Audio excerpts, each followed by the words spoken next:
मैंने कभी आज तक कभी किसी का नोट्स ना तो लिया और ना कभी पढ़ा। मतलब ले भी लिया, मेरे पास घूम फिर के आ भी गया, तो मैं कभी उसको पढ़ नहीं पाती थी। मतलब मुझे दूसरों के नोट्स नहीं पसंद आते। मतलब मेरा ये था कि मैं खुद के नोट्स खुद बनाती थी। चाहे मुझे कोई टॉपिक नहीं मिल रहा हो, मैं पूरे अपने एफर्ट्स लगा देती थी, लाइब्रेरी में ढूंढती थी, ऑनलाइन ढूंढती थी, तो फिर मैं अपने सेल्फ के खुद के नोट्स बनाती थी।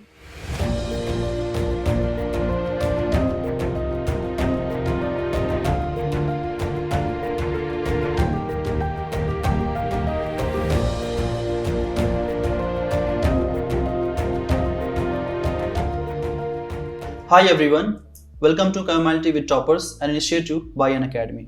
I'm अभिषेक कुमार झा। कहते हैं कि अपने सपने को किसी को मत बताओ, अपने सपनों को पूरा करके दिखाओ, क्योंकि लोग सपने सुनना कम और देखना ज़्यादा पसंद करते हैं। आज हमारे साथ हमारे कन्वर्सेशन में ऐसी ही एक टॉपर हैं जिन्होंने जून 2020 NTA UGC नेट एग्ज़ाम को JRF के साथ क्वालिफाई किया है। तो आइए मिलते हैं हम आज लता गोपालिया से। हाय लता। Hello sir. सो कैसा लग रहा है आपको एग्जाम को क्वालिफाई करने के बाद? सर मुझे बहुत अच्छा लग रहा है। वो डे मेरे लिए एक ऑसम डे था। मुझे बहुत सारे लोगों का विशेस मिला उस दिन। मैं बहुत खुश थी, मेरे पेरेंट्स बहुत खुश थे, क्योंकि मेरा ये 5th अटेम्प्ट था। मैंने 5th अटेम्प्ट में इस एग्ज़ाम को क्वालिफाई किया था, तो सब लोग बहुत खुश थे। आप खुश थी? हाँ, मैं भी बहुत खुश थी। तो फर्स्ट अटेम्प्ट था आपका ये, या फिर इसके पहले भी आपने अटेम्प्ट्स दिए थे? सर ये मेरा 5th अटेम्प्ट था। फर्स्ट अटेम्प्ट मैंने जून 2018 में दिया था। उस टाइम मेरा नेट क्लियर नहीं हुआ था। मतलब मैंने विदाउट प्रिपरेशन एग्ज़ाम दिया था। उस टाइम मेरा सेमेस्टर सिस्टम था कॉलेज में, तो मुझे उतना टाइम नहीं मिलता था पढ़ने का, और मैं उतना नहीं जानती थी इस एग्ज़ाम के बारे में कि कैसे मुझे प्रिपरेशन करना है। मेरे को प्रॉपर गाइडेंस नहीं था, तो उस टाइम मेरा क्रैक नहीं हुआ था ये एग्ज़ाम। फिर मैंने दोबारा दिसंबर 2018 में ये एग्ज़ाम क्रैक किया था NTA UGC नेट का फर्स्ट टाइम। उस टाइम मेरा 4 मार्क्स से JRF रुका था सर, और तब से मैं कंटिन्यूसली मैंने नेक्स्ट अटेम्प्ट दिए। मतलब मैं रुकी नहीं। और फिर उसके बाद मेरा मतलब 4 time net and 1 time JRF qualify हुआ। 4 time net and 1 time JRF? या लास्ट टाइम JRF? या बिल्कुल, नवंबर 2020 में JRF। ग्रेट। तो लता, सबसे पहले आप हमें अपने बारे में बताइए। आप कहाँ से हैं और कैसे आपने इस एग्ज़ाम की प्रिपरेशन को शुरू किया? Sir, I have done my schooling from Arya Balika Senior Secondary School, Alwar, Rajasthan, and my graduation from GD Girls College, Rajasthan University, and my masters from Banaras Hindu University. So you are masters from Banaras University. Great. So geography को कब सोचा आपने कि यही मेरा subject होगा masters का, मुझे और कोई सब्जेक्ट नहीं चाहिए? सर जब मैं स्कूल में थी तो मुझे मतलब सोशल साइंस के जो बुक्स थे उसमें ज्योग्राफी का बुक्स बहुत अच्छा लगता था। मतलब मैं उसको बहुत इंटरेस्ट से पढ़ती थी, और मुझे अदर बुक्स उतने अच्छे नहीं लगते थे। तभी से मैंने सोच लिया था कि यदि मुझे मौका मिला आर्ट्स लेने का, मतलब आर्ट्स मैंने लिया तो ज्योग्राफी मेरा पक्का सब्जेक्ट होगा। मतलब तब मैंने ज्योग्राफी सब्जेक्ट को चूज़ किया। तो 11th क्लास में मेरे पास 3 सब्जेक्ट थे, geography, political science and English literature. Then मेरा 11th-12th इन्हीं सब्जेक्ट में था, और मेरा जो ग्रेजुएशन था उसमें भी मेरे पास यही 3 सब्जेक्ट थे। एंड देन मास्टर्स में ज्योग्राफी तो मेरा फेवरेट था ही, तो फिर मैंने मास्टर्स भी ज्योग्राफी से करने का सोचा। तो मतलब ये पहले से सोच लिया था कि ज्योग्राफी को ही आगे लेकर के चलना है? सर फिर मेरा 11th-12th क्लास में ज्योग्राफी सब्जेक्ट मैंने चूज़ किया, और फिर मेरा ग्रेजुएशन में भी ज्योग्राफी, पॉलिटिकल साइंस और इंग्लिश लिटरेचर मेरे सब्जेक्ट्स थे। और मास्टर्स में मैंने ज्योग्राफी एज ए मास्टर्स, मैंने उसको मतलब मेरा पोस्ट ग्रेजुएशन का वो मेन सब्जेक्ट था। और सर फिर उसके बाद मैंने ये था कि मुझे मास्टर्स नहीं करना था। मतलब मैंने सोचा था कि मैं ग्रेजुएशन के बाद सिविल सर्विसेज में चले जाऊंगी। लेकिन फिर उसके बाद क्या हुआ कि मेरे जो सीनियर्स थे वो DU, JNU, PHU इन सब के एंट्रेंस एग्ज़ाम्स की प्रिपरेशन कर रहे थे। तो मुझे वहाँ से थोड़ा मतलब थोड़ा गाइडेंस मिला कि हाँ ये यूनिवर्सिटी वगैरह भी होते हैं, यहाँ पे एंट्रेंस भी होते हैं, और यहाँ की मतलब फैकल्टी वगैरह बहुत अच्छी होती हैं, ये सब। तो फिर मैंने उन जो स्टूडेंट्स थे, जो मेरे सीनियर्स थे, उन लोगों से थोड़ा गाइडेंस लिया, और फिर मैंने एंट्रेंस एग्ज़ाम के फॉर्म फिल किए, और फिल करके और फिर मैंने BHU का एंट्रेंस एग्ज़ाम दिया, और फिर देन मैंने वो क्वालिफाई कर लिया। और फिर उसके बाद मैं मास्टर्स करने के लिए बनारस चली गई थी ज्योग्राफी सब्जेक्ट में। एंड देन वहाँ फिर जाकर मैंने मास्टर्स सारी चीज़ें वहीं से शुरू हुई एक तरीके से। तो वहीं से डिसाइड कर लिया था कि यूजीसी नेट का ही एग्ज़ाम देना है? सर मैं जब फर्स्ट ईयर में थी, मतलब फर्स्ट सेमेस्टर में, तो मेरी क्लास से एक स्टूडेंट का नेट हुआ था, तो मुझे तभी से नेट के बारे में पता चला कि हाँ नेट का भी एग्ज़ाम होता है और ये मतलब असिस्टेंट प्रोफेसर, मतलब इस एग्ज़ाम के थ्रू असिस्टेंट प्रोफेसर के लिए मिनिमम क्वालिफिकेशन ये होती है। तो फिर मुझे लगा कि मुझे भी ये एग्ज़ाम देना चाहिए, तो फिर मैंने ये एग्ज़ाम दिया। मेरा फर्स्ट अटैम्प्ट, जब मैं एमए सेकंड सेमेस्टर में थी तब मैंने फर्स्ट अटैम्प्ट दिया था। तब मुझे इस एग्ज़ाम के बारे में कुछ नहीं पता था, मतलब कि क्या सिलेबस होता है, क्या कैसे पढ़ते हैं, कितने पेपर्स होते हैं। फिर मैंने धीरे धीरे ऑनलाइन सोर्सेज के थ्रू थोड़ा सर्च करना स्टार्ट किया कि मतलब सिलेबस वगैरह डाउनलोड किया। उसके बाद मैंने थोड़ा स्ट्रेटजीज़ वगैरह यूट्यूब वगैरह पे थोड़ा देखा, सर्च किया। फिर उसके बाद मैंने अपना फर्स्ट अटैम्प्ट जून 2018 में दिया था। उस टाइम ये था कि मेरा मतलब फर्स्ट अटैम्प्ट था वो, और मुझे मतलब ज़्यादा कुछ नहीं पता था इस एग्ज़ाम के बारे में, और मेरा सेमेस्टर सिस्टम भी था। मतलब मैंने ग्रेजुएशन के बाद अपना जो मीडियम है, मतलब मैं पहले हिंदी मीडियम की स्टूडेंट्स थी और फिर मैंने इंग्लिश मीडियम चेंज कर लिया था, तो मेरे लिए थोड़ा बर्डन था। मतलब सेमेस्टर सिस्टम मुझे देने की आदत नहीं थी, मतलब मैं ईयरली एग्ज़ाम देती थी ग्रेजुएशन में। फिर मैंने एमए दिसंबर 2018 में मैंने ये एग्ज़ाम क्रैक कर लिया। मतलब मैंने आपकी क्लासेस अनअकैडमी पे फर्स्ट टाइम अक्टूबर 2018 से देखना स्टार्ट कर दिया था। मतलब मेरे लिए वो क्लासेस एक वरदान की तरह था। मतलब मुझे बहुत कुछ वहाँ से इस एग्ज़ाम के बारे में मुझे पता चला। मैं आपके फ्री क्लासेस जो 8-8, 10-10 मिनट्स के जो होते थे वो मैं देखती थी, और मैं आपका जो 1 रुपीज़ का जो फ्री क्लास होता था वो भी मैंने आपके अटेंड किए हैं। तो मुझे वहाँ से मतलब बहुत अच्छा लगता था आपसे पढ़ना। मतलब ऐसा ही शायद ही कोई क्लास होगा मैंने आपका जो छोड़ा हो। मतलब मैं सारे क्लासेस देखती थी आपके। और फिर वहीं से मेरा जर्नी स्टार्ट हो गया। फिर मैं फ्री लर्नर ज़्यादा थी अनअकैडमी का, प्लस से ज़्यादा। फिर मैं ये था कि मेरा कॉलेज की क्लासेस भी होती थी और मेरा यूजीसी नेट का एग्ज़ाम भी था। तो फिर मैंने धीरे धीरे इस एग्ज़ाम को और इसके डेप्थ में थोड़ा जानने की कोशिश की, क्या सिलेबस होता है, क्या बुक्स यूज़ करते हैं, क्या टॉपर्स की स्ट्रेटजीज़ होती है।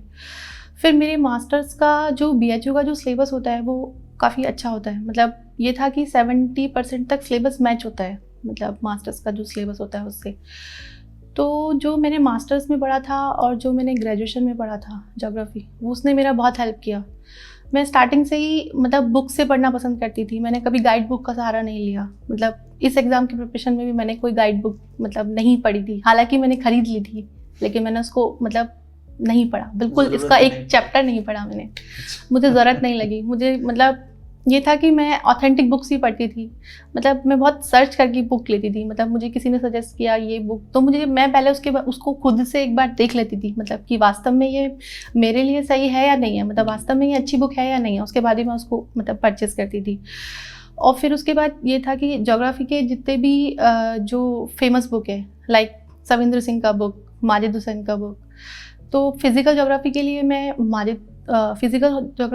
मैं सविंद्र सिंह का बुक फॉलो करती थी, जिसमें जो फिज़िकल ज्योग्राफी के 4 यूनिट्स जो मेन होते हैं, geomorphology, climatology, oceanography and environment geography. मेरे पास क्लाइमेटोलॉजी का जो अलग से जो डिफरेंट अलग बुक आता है, अलग पार्ट आता है, वो वाला बुक भी था, और एनवायरनमेंट ज्योग्राफी का जो अलग से पार्ट आता है वो वाला बुक भी था। और फिज़िकल ज्योग्राफी भी मैं पूरा कवर कर चुकी थी, ग्रेजुएशन में भी और मास्टर्स में भी। और उसके बाद मैं ह्यूमन ज्योग्राफी के लिए माजिद हुसैन का बुक फॉलो करती थी, और थॉट के लिए भी माजिद हुसैन का बुक फॉलो करती थी, और बाकी मॉडल्स एंड थ्योरीज के लिए भी मैं माजिद हुसैन का जो बुक आता है वो फॉलो करती थी। और बाकी आपकी क्लासेस, उन्होंने मुझे बहुत हेल्प किया। तो पेपर 1, ऐसे तो हमारे इस एग्ज़ाम में जो 2 सेक्शंस होते हैं, एक आपका टीचिंग एंड रिसर्च एप्टीट्यूड है, paper 1, that is the common for everyone. Yes sir. And second is optional subject जो कि आपका ज्योग्राफी था। Yes sir. तो पेपर 1 के लिए आपने किस तरीके की स्ट्रैटेजी फॉलो की? पेपर 1 को कैसे आपने तैयार किया? क्योंकि ये एक ऐसा सेक्शन है जिससे बच्चे कई बार डर जाते हैं।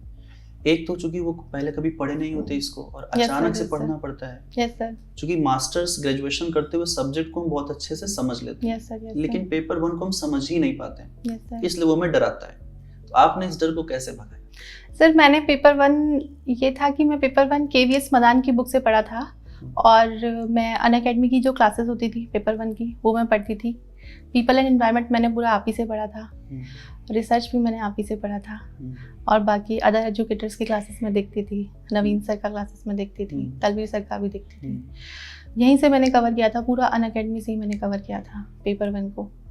पेपर 1 में क्या होता है कि मतलब 2 पार्ट्स होते हैं, एक थ्योरेटिकल पोर्शन होता है और एक प्रैक्टिकल यूनिट्स होती हैं। थ्योरेटिकल पोर्शन में 6 यूनिट्स आते हैं, जिसमें ये था कि मेरा थ्योरेटिकल पोर्शन जो था वो मेरा काफ़ी स्ट्रॉन्ग था। मतलब टीचिंग और रिसर्च मतलब लास्ट में जब मेरा एग्ज़ाम होता था तो मैं उनको दिखती भी नहीं थी, मतलब मेरा स्ट्रॉन्ग था। और बाकी सब यूनिट्स मैं रिवाइज़ कर लेती थी, मैं नोट्स प्रिपेयर करती थी।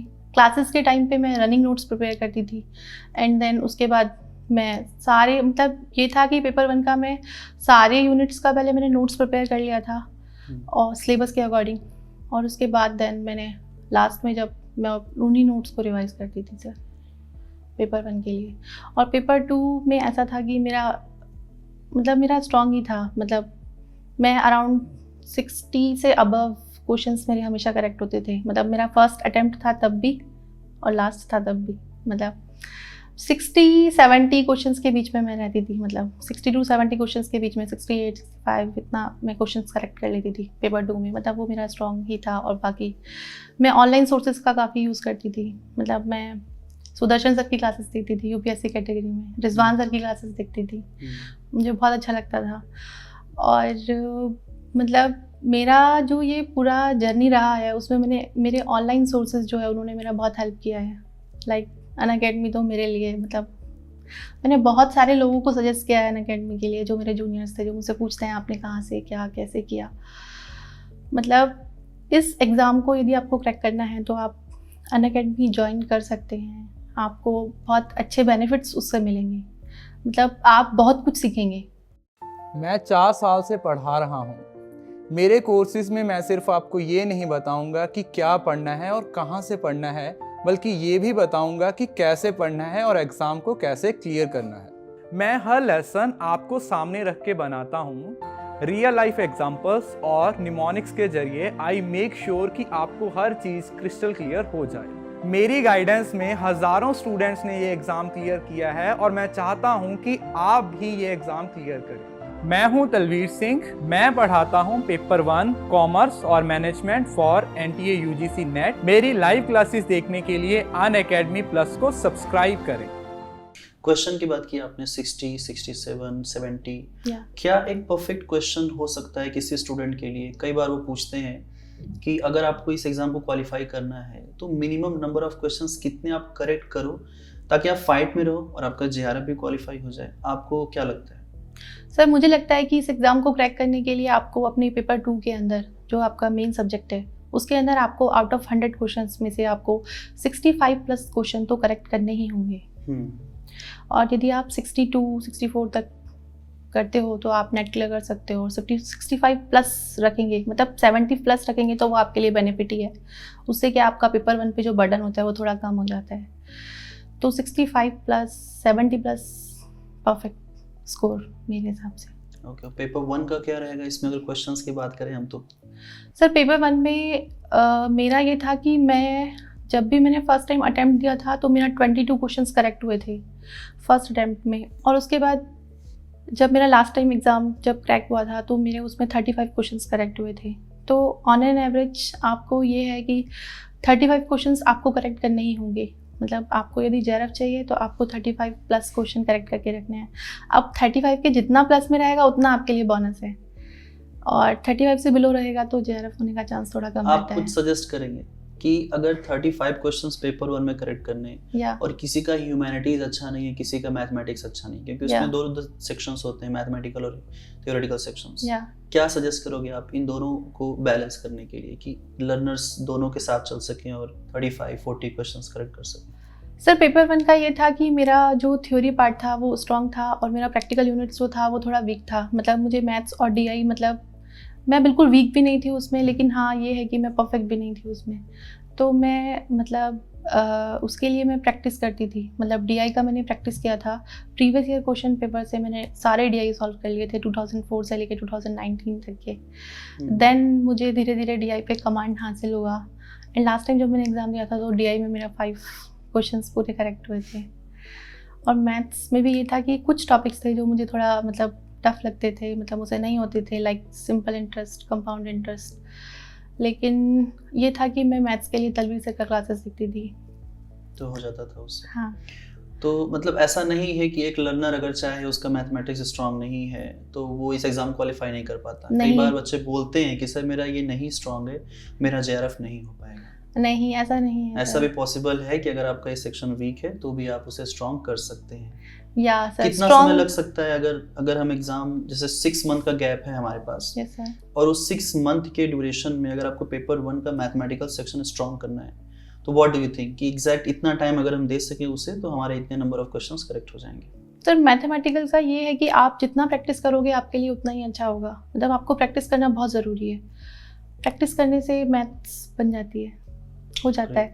बाकी ऐसा नहीं है कि मैथ्स और डीआई आपका यदि वीक है तो आप जेआरएफ नहीं क्वालिफाई कर सकते हो। मतलब डीआई का ऐसा होता है कि 5 क्वेश्चंस में से 3 क्वेश्चंस तो ऐसे होते हैं जो आप थोड़ा सा मैथमेटिक्स भी जानते हो, नॉलेज है आपको, तो आप इजीली कर सकते हो। 2 ही क्वेश्चन उसमें थोड़ा ट्रिकी होते हैं। बाकी मैथ्स का ये आप जितना प्रैक्टिस करेंगे आप कर सकते हैं। अच्छा, पीवाईक्यूज वगैरह, मॉक टेस्ट वगैरह, इनका क्या रोल रहता है एग्जाम को क्वालिफाई करने में? सर एग्ज़ाम को क्वालिफाई करने के लिए प्रीवियस ईयर क्वेश्चन पेपर बहुत इंपॉर्टेंट होते हैं। सर मैंने 2004 से लेके 2019 तक के सारे previous year question paper solve किए थे, और जो प्रीवियस ईयर क्वेश्चन पेपर्स में मुझे जो क्वेश्चन लगता था कि ये मेरे लिए न्यू है या फिर मुझे इसके बारे में नहीं पता है तो मैं उसको नोट डाउन कर लेती थी, और नोट डाउन करके मैं उससे रिलेटेड जितना भी मुझे इन्फॉर्मेशन मिल सकता है वो मैं ऑनलाइन सर्च करती थी और मैं नहीं रजिस्टर में नोट डाउन कर लेती थी। एंड देन सेम स्ट्रैटेजी मेरा पेपर 1 में था और सेम पेपर 2 में भी था। तो ऐसे करके मैंने पेपर 1 के लिए एक अलग कॉपी और पेपर 2 के लिए एक अलग कॉपी प्रिपेयर कर ली थी, और ऐसे करके मैंने प्रीवियस ईयर क्वेश्चन पेपर्स को टैकल किया। मतलब प्रीवियस ईयर क्वेश्चन पेपर एक बहुत इंपॉर्टेंट है इस एग्ज़ाम को क्रैक करने के लिए। मतलब आपको ये एग्ज़ाम के लिए प्रिपरेशन करना है तो आपको सबसे पहले प्रीवियस ईयर क्वेश्चन पेपर्स को देखना होगा कि पेपर किस टाइप के आते हैं, क्या उनका पैटर्न है, कौन कौन से टॉपिक्स हैं आपके सब्जेक्ट में जो इम्पॉर्टेंट है, कौन से लेस इम्पॉर्टेंट है। तो मेरे को मतलब previous year question paper solve करने से एक आइडिया मिल गया था कि हाँ ये टॉपिक जो है वो मेरे सब्जेक्ट में ये इंपॉर्टेंट है, इनको मेरे को ज़्यादा फोकस करना है, और अदर जो है वो मेरे को लेस फोकस करना है। तो मैंने सबसे पहले इम्पॉर्टेंट जो टॉपिक्स थे उनको कवर किया था, एंड देन मैंने अदर टॉपिक्स कवर किए थे। सर पेपर 1 को अगर हम देखें, एक पॉइंट ये है कि इसमें जो प्रीवियस ईयर क्वेश्चंस हैं, yes. जो अभी पैटर्न चेंज हुआ है जनवरी 2019 से, तो उस पैटर्न चेंज होने के बाद नया सिलेबस आया रिवाइज्ड, तो उसमें हम प्रीवियस ईयर पेपर को कैसे, कहाँ से सॉल्व करें? क्या वो अक्टूबर जो अपना जुलाई में हुआ था पेपर 2018 में, उसके बाद से हम उसको सॉल्व करें, या फिर उसके पहले वाले पेपर भी उतने ही इक्विवेलेंटली इंपॉर्टेंट हैं सॉल्व करना? सर लास्ट 10 ईयर के पेपर्स बहुत इंपॉर्टेंट होते हैं। मतलब ऐसा नहीं है कि यूजीसी से ये एग्ज़ाम एनटी यदि कंडक्ट करवा रहा है तो प्रीवियस ईयर क्वेश्चन पेपर है उनका वैल्यू कम हो गया है, ऐसा नहीं है। प्रीवियस ईयर क्वेश्चन उतने ही इंपॉर्टेंट है। आपको मतलब लास्ट 10 ईयर के पेपर्स तो एनी हाउ सॉल्व करने ही हैं, वो आपके लिए बहुत ज़रूरी है। ग्रेट। ऐसे ही पेपर 2 का भी है, ज्योग्राफी का भी सेम, क्योंकि उसमें भी पैटर्न चेंज हुआ है, सिलेबस सब कुछ चेंज हुआ है। बढ़िया है। नोट्स कितना ज़रूरी है? क्योंकि कई बार क्या होता है लोग दूसरों के नोट्स से पढ़ना चाहते हैं। नहीं, मैंने कभी आज तक कभी किसी का नोट्स ना तो लिया और ना कभी पढ़ा। मतलब ले भी लिया, मेरे पास घूम फिर के आ भी गया, तो मैं कभी उसको पढ़ नहीं पाती थी। मतलब मुझे दूसरों के नोट्स नहीं पसंद आते। मतलब मेरा ये था कि मैं खुद के नोट्स खुद बनाती थी, चाहे मुझे कोई टॉपिक नहीं मिल रहा हो, मैं पूरे अपने एफर्ट्स लगा देती थी, लाइब्रेरी में ढूंढती थी, ऑनलाइन ढूंढती थी, तो फिर मैं अपने सेल्फ के खुद के नोट्स बनाती थी। सर मैंने पेपर 1 के लिए केवीएस मदान का बुक फॉलो किया था, तो कुछ टॉपिक्स मुझे उस बुक से मिल गए थे, लेकिन ये था कि पेपर 1 के लिए वो बुक इनफ नहीं है। पेपर 1 बहुत डायनामिक है, मतलब उसमें कुछ ना कुछ न्यू एडिशन होते रहते हैं। तो मैंने उसके लिए प्रीवियस ईयर क्वेश्चन पेपर्स को मैं प्रैक्टिस करती थी, उसमें से मैंने इंपॉर्टेंट टॉपिक्स का लिस्ट बना लिया था कि ये मेरे लिए इम्पॉर्टेंट है। फिर उनका मैं अनअकैडमी पे नोट्स बनाया करती थी एजुकेटर्स के PDF से, और क्लासेस में रनिंग नोट्स बनाती थी मैं पेपर 1 के। एंड देन प्रैक्टिकल यूनिट्स के लिए ऐसा है कि मैं प्रैक्टिस किया करती थी, मतलब आरसी मेरा स्ट्रॉन्ग था प्रैक्टिकल यूनिट्स के अंदर, तो आरसी से मुझे कभी डर नहीं लगता था, और डीआई और मैथ्स तो प्रैक्टिस करने से हो जाता है सर। और बाकी जितना भी थियोरेटिकल पार्ट था, जो टॉपिक्स मुझे लगता था कि मेरे को मतलब नहीं आते हैं, मतलब मेरे पास इनका नोट्स नहीं है या फिर मेरे लिए कुछ नया है, तो मैं उनका नोट्स प्रिपेयर कर लेती थी और फिर लास्ट मोमेंट पे मैं नोट्स से ही पढ़ाई करती थी। मतलब नोट्स अगर हम नहीं प्रिपेयर करेंगे तो उससे हमारे जो एग्ज़ाम के ठीक 10 डेज 15 डेज का जो प्रिपरेशन होता है, जिसमें हमें क्विक रिवीजन की ज़रूरत होती है, for that time you can not revise from book और एनी ऑफ द सोर्सेज, तो उसके लिए हमें नोट्स की ज़रूरत पड़ेगी ही पड़ेगी। Yes sir. अगर हम मॉक टेस्ट की बात करें, क्योंकि मॉक टेस्ट भी एक आज के डेट में काफ़ी इम्पोर्टेंट एक फीचर हो गया है स्टूडेंट्स के लिए। मॉक नहीं प्रैक्टिस किया तो क्या किया, कैसे एग्ज़ाम क्वालिफाई होगा, ये सारी चीज़ें आपने कैसे देखी? सर मॉक टेस्ट जो होता है, मतलब क्वेश्चन प्रैक्टिस करना, मतलब वो एक बहुत इंपॉर्टेंट होता है इस एग्ज़ाम के लिए। मतलब ये मिस्टेक मैंने भी की थी, मतलब मेरा जो लास्ट 4 अटैम्प्ट थे उसमें मैं मतलब क्वेश्चंस प्रैक्टिस उतना नहीं करती थी, मतलब थोड़ा बहुत, मतलब प्रीवियस ईयर क्वेश्चन पेपर तो मैंने किए थे प्रैक्टिस, उनको पढ़ा भी था, मतलब समझा भी था, जो मेरे वीक एरियाज थे उनको मैंने स्ट्रॉन्ग भी किया था, लेकिन जो मॉक टेस्ट है वो मैंने नहीं दिए थे। लेकिन फिर ये था कि मैंने जब अनअकैडमी प्लस ज्वाइन किया तो मैं वहाँ पे क्विज़ेस वगैरह में देती थी, मॉक टेस्ट में देती थी। फिर मॉक टेस्ट देने से पहले मैं अपना मतलब जितना भी मैं पढ़ चुकी हूँ पेपर 1 में या फिर पेपर 2 में, उसको देने से पहले मैं रिवाइज़ करती थी पूरा, जितना मैंने पढ़ लिया है, जितना मैं कर पाती थी रिवीजन, एंड देन मैं मॉक टेस्ट देती थी। फिर मॉक टेस्ट देने के बाद मुझे अपना वीक एरिया, मतलब मुझे लगता था कि हाँ कहाँ मैं मतलब लैग कर रही हूँ, मुझे वो चीज़ें पता चलती थी। और फिर मॉक टेस्ट में मुझे कुछ नया इन्फॉर्मेशन भी मिलता था, मतलब सीखने के लिए कुछ क्वेश्चंस मेरे लिए न्यू भी होते थे, तो उनका मैं एनालिसिस करती थी एंड देन इम्प्रूवमेंट करती थी खुद में, उनका नोट्स बना लेती थी। ओके, बढ़िया। मतलब मॉक टेस्ट ज़रूरी है? या बिल्कुल बहुत ज़रूरी है। विदाउट मॉक टेस्ट हम एग्ज़ाम में गए तो फिर क्या होगा? सर ये होगा कि आपको मतलब आपका टाइम मैनेजमेंट जो है वो नहीं गड़बड़ा होगा। जाएगा। आपको मतलब मॉक टेस्ट प्रैक्टिस करना ही है, आपको मतलब क्वेश्चन देखते ही उसका आंसर याद आ जाना चाहिए। यदि आप मॉक टेस्ट प्रैक्टिस नहीं करेंगे तो एक क्वेश्चन आपका 2 मिनट्स आराम से ले लेगा। एक बात और भी है कि जब हम मॉक को प्रैक्टिस कर रहे होते हैं तो मॉक में कई बार क्या होता है कि जो पैटर्न ऑफ एग्जामिनेशन होता है बिल्कुल ही सेम होते हैं। या तो क्या होता है, आपके क्वेश्चंस कभी लेंदी होते हैं, कभी वन लाइनर होते हैं, कभी मैच द फॉलोइंग होते हैं। तो जैसा आपने कहा कि टाइम मैनेज नहीं हो पाएगा, टाइम मैनेज को करना बहुत ज़रूरी है, क्योंकि अब तो पेपर अपना ऐसे भी हो गया, गैप मिलता नहीं है, 3 आवर का पूरा आपका रहेगा, एग्ज़ाम भी रहेगा, तो इसलिए भी काफ़ी इंपॉर्टेंट हो जाता है। ज्योग्राफी में एक सेक्शन है, मुझे लगता है ये सबके लिए काफ़ी इंपॉर्टेंट रहेगा जानना। ज्योग्राफी में प्रैक्टिकल सेक्शन है, unit 9 geographical technique. Yes sir. तो वो स्टूडेंट के बीच में एक काफ़ी मतलब डिस्कशन का पार्ट होता है कि इसको कैसे तैयार करें, कहाँ से तैयार करें। Yes sir. तो आपकी क्या स्ट्रेटजी थी उनके लिए? सर प्रैक्टिकल के बहुत सारे टॉपिक्स ऐसे थे जो मैंने मास्टर्स में और ग्रेजुएशन में पढ़ लिए थे, तो कुछ ही टॉपिक्स थे जो मेरे लिए न्यू थे। तो सर मैंने उसके लिए, मेरे पास ग्रेजुएशन में जेपी शर्मा का बुक था जिससे मैं पढ़ती थी, और मास्टर्स में मेरे पास रिमोट सेंसिंग और जीआईएस के लिए वासुदेव भट्टा का बुक था, तो मैं उससे पढ़ती थी। तो मैंने, और बाकी तो आपकी क्लासेस से मैंने कवर किया था। ओके। और जितने भी सब्जेक्ट्स हैं, चाहे यूनिट 1 से यूनिट 10 तक, एक इसमें जैसे आपने नाम लिया था सबिन माजिद हुसैन की बुक का नाम लिया था, models. Yes sir, yes sir. तो मॉडल्स कितने रेलेवेंट हैं हमारे एग्जाम के लिए? बहुत ज़्यादा, मतलब बहुत ज़्यादा रेलिवेंट है। मतलब ज्योग्राफी का 50% तक क्वेश्चंस आप मॉडल से कवर कर सकते हो। मतलब बहुत, मतलब ज्योग्राफी में अराउंड 50 के अराउंड, मतलब 50+ मॉडल्स हैं, और वो मॉडल्स मतलब आपके ज्योग्राफी के हर एक पार्ट को मतलब छूते हैं। मतलब लाइक फिजिकल ज्योग्राफी में बहुत सारे मॉडल्स हैं, ह्यूमन ज्योग्राफी में बहुत सारे मॉडल्स हैं, ह्यूमन ज्योग्राफी की भी बहुत सारी सब ब्रांचेज है, उनमें भी बहुत सारे मॉडल्स हैं, लाइक पॉपुलेशन ज्योग्राफी के, सेटलमेंट ज्योग्राफी में। तो सर मॉडल्स एक बहुत इंपॉर्टेंट रोल प्ले करता है ज्योग्राफी सब्जेक्ट में। तो मॉडल्स के लिए मैंने आपकी क्लासेस देखी थी, आपके जो MCQ बैच जो आपका चल रहा था, वो MCQ प्रैक्टिस भी मैं करती थी। मतलब मेरा ये था कि जैसे आप MCQ प्रैक्टिस करवा रहे हो तो उससे पहले मैं मॉडल्स को मतलब अच्छे से थॉरली पढ़ लेती थी, और फिर उन क्लासेस से मेरा MCQ प्रैक्टिस हो जाता था। बढ़िया। मॉडल्स का ये सीन है कि एक तो उसके बहुत लिमिटेड रिसोर्सेज हैं। Yes, सबसे sir. ज़रूरी Yes, चीज़ तो sir. ये है।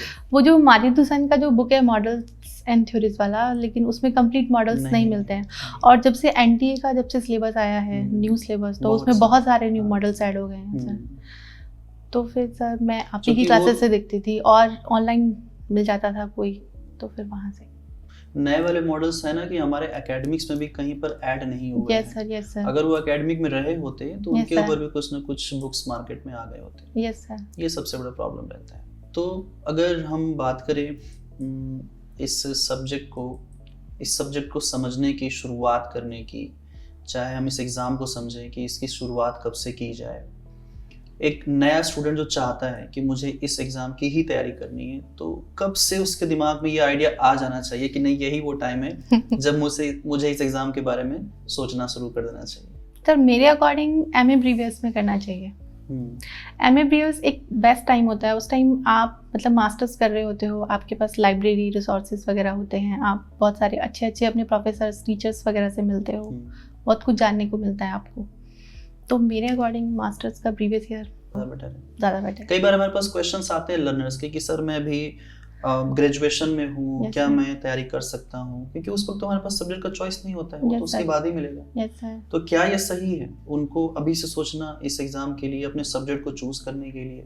सर मेरे हिसाब से ये है कि जो लोग ग्रेजुएशन में हैं उनको ऐसा सोचना चाहिए कि वो मास्टर्स में किसी अच्छे जगह से करें, लाइक सेंट्रल यूनिवर्सिटी, उनको मोर फोकस उस पर करना चाहिए। बाकी एनटीए यूजीसी नेट एग्ज़ाम मुझे लगता है जो लोग सेंट्रल यूनिवर्सिटी में पढ़ते हैं और मतलब बहुत अच्छे से पढ़ते हैं, मतलब सीरियसली पढ़ते हैं, उन लोगों के लिए ये एग्ज़ाम क्रैक करना उतना टफ नहीं होता है। क्योंकि सेंट्रल यूनिवर्सिटी का जो सिलेबस होता है वो मतलब 70% तक सिलेबस लगभग वो वही सेम ही होता है। और जब हम एंट्रेंस एग्ज़ाम का प्रिपरेशन करते हैं तो हम अपने सब्जेक्ट को बहुत थॉरली पढ़ते हैं, तो बहुत सारा चीज़ें हम मतलब उस टाइम पढ़ लेते हैं, तो वो हमारा बहुत हेल्प करता है उसमें। तो सेंट्रल यूनिवर्सिटीज एक अच्छी चॉइस हो सकती है Yes, sir. लर्नर्स की Yes, कि sir. अगर वो वहाँ से मास्टर्स करना यस चाहें। Sir, yes sir. तो अगर वो ग्रेजुएशन वहाँ से कर रहे हैं, मास्टर्स भी वहीं से करना शुरू कर दें, तो सब्जेक्ट की चॉइस उनको वहाँ पर मिल सकती है और अपनी प्रिपरेशन भी वहीं से स्टार्ट कर सकते हैं। Yes sir, yes sir. लेकिन मैंने देखा है कि बहुत कम लोग होते हैं जो मतलब ग्रेजुएशन में बाहर जा पाते हैं। मतलब मास्टर्स में लोग ज़्यादा मतलब सब्जेक्ट स्पेसिफिक होके अपना थोड़ा हाँ। यूनिवर्सिटी वगैरह सर्च करते हैं या फिर बाहर जाने का सोचते हैं, मतलब अच्छे यूनिवर्सिटी से पढ़ाई करने का, या फिर उनमें मतलब इस बात को लेके उनकी जो नॉलेज होती है वो उनको तब तक आती है कि हाँ ग्रेजुएशन में हाँ मेरा ये सब्जेक्ट स्ट्रॉन्ग है, मुझे इसमें मास्टर्स करना है ग्रेजुएशन में पढ़ने के बाद। तो मेरे हिसाब से मास्टर्स में मतलब आपका यदि किसी अच्छी सेंट्रल यूनिवर्सिटी से मास्टर्स आप करेंगे तो आपको बहुत कुछ सीखने को, जानने को मिलेगा। तो लता, ऑनलाइन क्लासेस के बारे में आपकी क्या राय है? अगर हम एक स्टूडेंट को देखें कि वो ऑनलाइन क्लासेस प्रेफर करता है instead of offline classes, yes sir. जो सिचुएशंस चल रही हैं इस वक्त, पैंडेमिक सिचुएशन के बाद जो लॉकडाउन लगे हैं, यस सर। आपने कैसे यूटिलाइज किया इस पूरे टाइम को, और ऑनलाइन क्लासेस आपके लिए कितनी बेनिफिशियल्स रही? सर ऑनलाइन सोर्सेज थे, उन्होंने मेरे लिए बहुत हेल्प किया। मेरे को कोई टॉपिक मेरे को लगता था मेरे लिए न्यू है, मैंने कभी पढ़ा नहीं है, तो मैं उस चीज़ को ऑनलाइन सर्च किया करती थी, फिर उससे रिलेटेड 2-3 वीडियोस मैं देख लेती थी और अपना नोट्स प्रिपेयर कर लेती थी। और सर जैसे अनअकैडमी है, ऑनलाइन एजुकेशन प्लेटफॉर्म है, वो इतना बड़ा एजुकेशन प्लेटफॉर्म है, वहाँ से भी मैंने बहुत सारा स्टडी किया था। मतलब मैं अनअकैडमी से 2018 से जुड़ी हुई हूँ और आज भी मैं अनअकैडमी में पढ़ाई करती हूँ।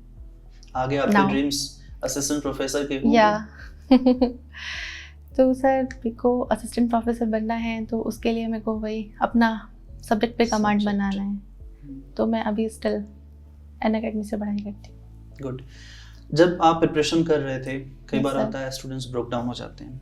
इतना बड़ा सिलेबस ज्योग्राफी का, पेपर 1 इतना डायनामिक है, तो जो स्ट्रेस आपको उस वक्त फील होता था कि नहीं अब मेरे से नहीं हो पाएगा, तो स्ट्रेस से रिलीफ पाने के लिए आप क्या करते थे?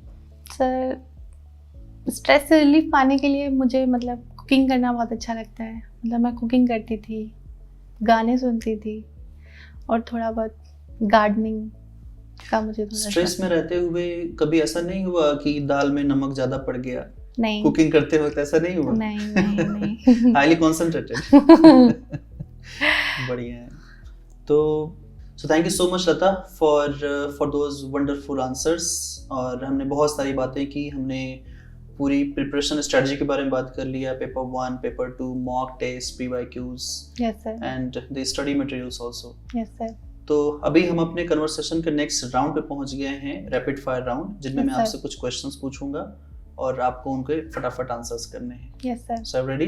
Yes, I am Okay. Ready sir. Okay. तो आपका सबसे फेवरेट सब्जेक्ट कौन सा था स्कूल में? सर मेरा favourite subject geography. Geography. Geography, okay, ठीक है. तीखा या मीठा? मीठा. अब बनारस में थी, वहां पे क्या खाया मीठे में? मीठे में मैंने लौंग लता खाई और रसगुल्ला. बढ़िया बढ़िया. अच्छा, कौन सा शहर आपको सबसे पसंद है? आप ज्योग्राफी के स्टूडेंट हैं, ज्योग्राफिकली आंसर करिएगा. सर मेरा कश्मीर जाने का मन है. मतलब मुझे कश्मीर पसंद है. क्यों? मतलब मेरा शुरू से ही रहा है, मेरे को कभी घूमने का मौका मिलेगा तो मैं कश्मीर ज़रूर जाऊंगी. ग्रेट. तो आपको इस साल क्या कुछ नया सीखने को मिला और क्या सीखा आपने?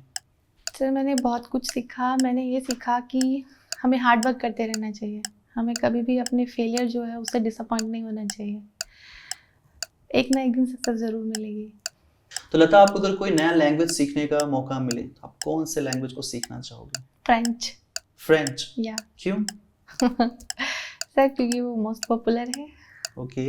या कहाँ यूज करोगे आप उसका? जब कहीं मैं- किसी फॉरेन ट्रिप पे? या बढ़िया. ग्रेट. आपको खाने में क्या बनाना पसंद है? कुकिंग आप करती हैं, आपने कहा था. Yes sir. सर मुझे इडली सांभर. ज्यादा पसंद है? या राजस्थान से होते हुए इडली और सांभर?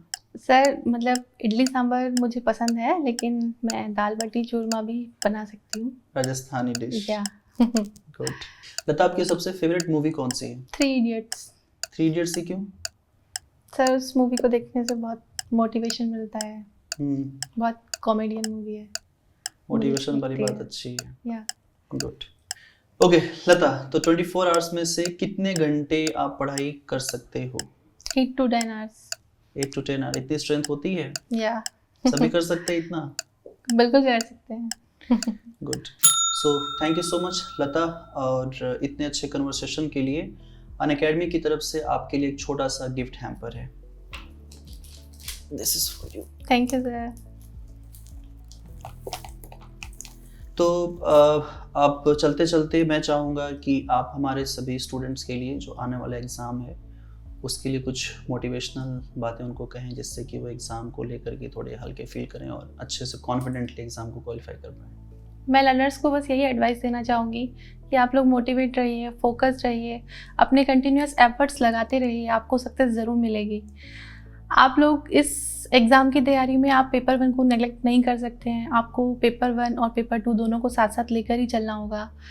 और इस एग्ज़ाम में प्रीवियस ईयर क्वेश्चन पेपर बहुत इंपॉर्टेंट रोल प्ले करते हैं. आपको उनको भी नेगलेक्ट नहीं करना है. आपको उनको भी प्रैक्टिस ज़रूर करना है. मैक्सिमम जितने प्रैक्टिस कर सकते हैं उतने प्रैक्टिस कीजिए. आपको NTA UGC नेट का जो सिलेबस है वो आपको 3 से 4 बार ज़रूर पढ़ना है. उसको सिलेबस से आपको स्टिक रहना है. आपको मतलब सिलेबस को साथ साथ लेके ही चलना है.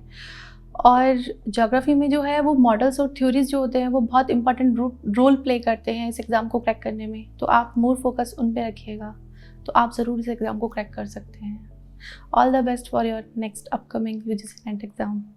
Thank you. Thank you so much Lata, इतनी मोटिवेशनल बातों के लिए. आई होप लर्नर्स को ये लाइंस, ये वर्ड्स काफ़ी हेल्प करेंगे एग्ज़ाम को क्वालिफाई करने के लिए. लता, हमारे इस शो का एक परंपरा है, हमारा एक रिचुअल है कि आप ऐसे किसी टॉपर्स को टैग करें जो इस इस कन्वर्सेशन में आए और अपने प्रिपरेशन जर्नी को हमारे साथ और लर्नर्स के साथ शेयर करें. सर मैं मेरी फ्रेंड, मेरी रूममेट, मेरी क्लासमेट सुष्मिता त्यागी को टैग करना चाहूँगी. She is from Noida and now she is preparing for JRF. तो सुष्मिता, आपको हम अपने आने वाले नेक्स्ट कैमोमाइल टीवी टॉपर्स में इनवाइट करना चाहेंगे और आई होप आप यहाँ पर आकर के अपनी प्रिपरेशन जर्नी हमारे लर्नर्स के साथ ज़रूर शेयर करेंगे. So thank you so much Lata, हमारे इस शो में आने के लिए और बहुत सारी कन्वर्सेशन करने के लिए about the exam preparation and about the study materials and all. I hope आपकी आने वाले फ्यूचर ऐसे ही ब्राइट रहे और आप ऐसे ही टॉप करते रहो. आने वाले एग्ज़ाम्स में भी आपका जो असिस्टेंट प्रोफेसर का सपना है वो भी जल्दी पूरा हो और हमारी पूरी एंटायर टीम की तरफ से आपको बहुत सारी best wishes. Thank you so much sir. Thanks to entire Unacademy team.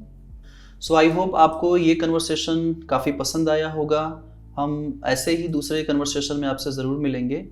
और हमें पूरी उम्मीद है कि आपने जितने भी इंपॉर्टेंट कन्वर्सेशंस रहे होंगे, इंपॉर्टेंट लाइंस रही होंगी, आपने उसे नोट डाउन कर ली होगी. So will see you in the another episode. Thank you so much.